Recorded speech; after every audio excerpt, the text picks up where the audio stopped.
Cela pourrait sembler parfaitement anodin. Mais ce dépôt visqueux rose dans votre habitation constitue en réalité un signe préoccupant. Si vous ne prenez aucune mesure, il pourrait sérieusement nuire à votre santé. Communément appelé moisissure rose, ce micro-organisme n'est pourtant pas un champignon, mais une bactérie, Serratia marcescens. Ces petits monstres affectionnent les environnements chauds et humides, où ils se nourrissent volontiers de résidus gras, tels que le savon ou le shampoing. Douches, baignoires, rideaux ou toilettes deviennent alors leur habitat de prédilection. Avant de vous précipiter dans votre salle de bain pour éliminer cette moisissure rose à grands coups d'éponge, sachez qu'elle ne présente pas le même danger pour chacun. Si vous ne faites pas partie des individus vulnérables, elle pourrait simplement provoquer des irritations oculaires désagréables.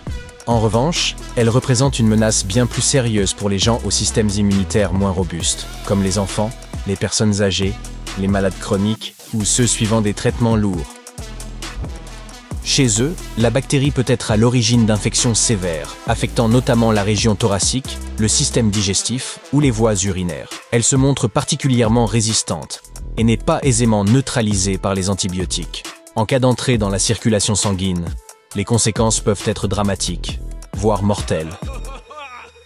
Une fois que cette bactérie s'est installée dans votre salle de bain, il devient extrêmement ardu de la déloger. Elle a développé une résistance à de nombreux agents désinfectants et sa capacité à former des biofilms complique encore davantage son éradication. Ainsi, la meilleure prévention consiste à empêcher son apparition en maintenant votre salle d'eau sèche, bien ventilée et propre en permanence. Veillez à activer le ventilateur d'extraction ou à entrouvrir une fenêtre durant chaque bain ou douche, puis laissez-la ouverte pendant au moins 21 minutes par la suite afin de limiter l'humidité ambiante. Nettoyez votre salle de bain au minimum une fois par semaine, sans négliger les zones souvent oubliées, comme le rideau de douche. Lavez ce dernier en suivant les recommandations de l'étiquette à l'aide d'un détergent antibactérien. Laissez-le sécher intégralement avant de le remettre en place, et pensez à le remplacer régulièrement. Si cette désagréable glu rose se trouve déjà dans votre salle de bain, plusieurs solutions permettent de l'éliminer. Pour les cas bénins, commencez par un mélange composé à parts égales de vinaigre et d'eau, agrémenté de quelques gouttes de liquide vaisselle.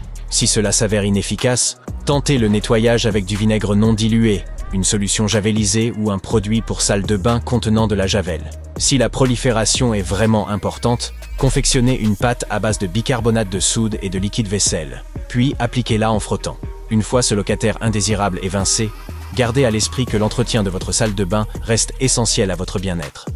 Un autre hôte dont vous vous passeriez volontiers est la suie noire, qui semble apparaître subrepticement sur les murs et plafonds de votre domicile. Cette poudre fine résulte d'une combustion incomplète de matériaux carbonés, tels que les bougies ou le gaz, et se dépose principalement à proximité des interrupteurs, des prises ou du bas des portes. Bien qu'elle puisse paraître anodine et nuire uniquement à l'aspect de votre intérieur, la suie noire peut également porter atteinte à votre santé. Elle peut favoriser l'apparition de troubles respiratoires comme l'asthme, ou même de pathologies cardiaques plus sévères. Comme dans le cas de la moisissure rose, les individus les plus vulnérables, nourrissons, personnes âgées ou atteintes de maladies chroniques, sont particulièrement exposés. Pour limiter sa formation, il convient de revoir vos habitudes. Privilégiez des bougies de qualité qui ne ramollissent pas aisément, et choisissez-en à mèche unique, car celles dotées de plusieurs mèches produisent davantage de suie. Les bougies parfumées posent elles aussi problème. Leurs composants aromatiques volatiles ne se consument pas toujours complètement. Veillez donc à bien aérer votre intérieur après les avoir utilisées. D'ailleurs, sauf si vous êtes un inconditionnel des bougies traditionnelles, envisagez l'alternative LED. Par ailleurs, n'oubliez pas de contrôler régulièrement vos dispositifs de chauffage. Les chaudières, notamment celles fonctionnant au gaz, génèrent fréquemment de la suie noire si leur entretien est négligé. Si vous êtes déjà confronté à la présence de suie noire, essayez tout d'abord une éponge de nettoyage à sec qui absorbera une partie de la saleté sans endommager les surfaces, peintures ou revêtements. En cas d'échec, appliquez un peu d'alcool à friction sur un chiffon. Et si même cette solution ne suffit pas, il vous faudra probablement faire appel à des professionnels qualifiés. Avez-vous déjà observé d'étranges cristaux blanchâtres autour des piles utilisées dans vos jouets, appareils électroniques ou électroménagers? Ce phénomène indique clairement qu'une pile est endommagée. De l'acide liquide s'en échappe, vous exposant à un réel danger. En cas de contact avec la peau, cet acide peut provoquer des brûlures chimiques. Et si jamais il atteint vos yeux, Les conséquences pourraient aller d'une détérioration notable de la vue jusqu'à une cécité totale. Si vous inhalez par mégarde ces émanations acides, de graves troubles respiratoires peuvent survenir. Les fuites de piles sont causées par divers facteurs, un choc, des températures extrêmes ou tout simplement une conception de mauvaise qualité. Pour vous en prémunir, privilégiez des piles de bonne facture, idéalement au lithium, conservez-les dans un endroit sec et frais et ne les laissez pas périmer. En présence de corrosion ou d'un gonflement suspect, jetez la pile sans attendre. Et si, malgré ces précautions, votre pile alcaline fuit, portez des gants et des lunettes de protection, neutralisez l'acide au vinaigre, frottez doucement avec une brosse à dents, puis essuyez avec un chiffon humide. Enfermez les résidus dans un sac hermétique avant de les jeter. Si une odeur de poisson envahit soudainement votre maison sans que vous soyez en train d'en cuisiner, il est impératif de contacter un électricien sans tarder. Une telle odeur, parfois semblable à celle du plastique brûlé, provenant des prises ou des interrupteurs, révèle que l'isolation des câbles commence à fondre, annonçant le début d'un incendie électrique. Ce type de sinistre est responsable de nombreux incendies domestiques et de pertes majeures pour les entreprises. Les causes les plus fréquentes sont une absence de prise de terre, des circuits surchargés ou un usage abusif de rallonge. Lorsque vos luminaires clignotent ou qu'un léger bourdonnement accompagne leur allumage, cela peut révéler une surcharge du circuit.